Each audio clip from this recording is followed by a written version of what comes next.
bloom it. I'm afraid so, partner. Even though we're on a plant down cycle. The net impact could affect the new growth up cycle. Exactly. Nature lovers, what we definitely don't do in nature is disturb or remove plants or animals and put up extra stuff in their habitat.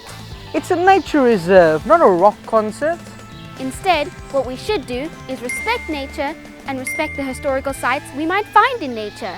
What she said. So keep conserving, nature lovers. And we'll keep protecting and serving nature.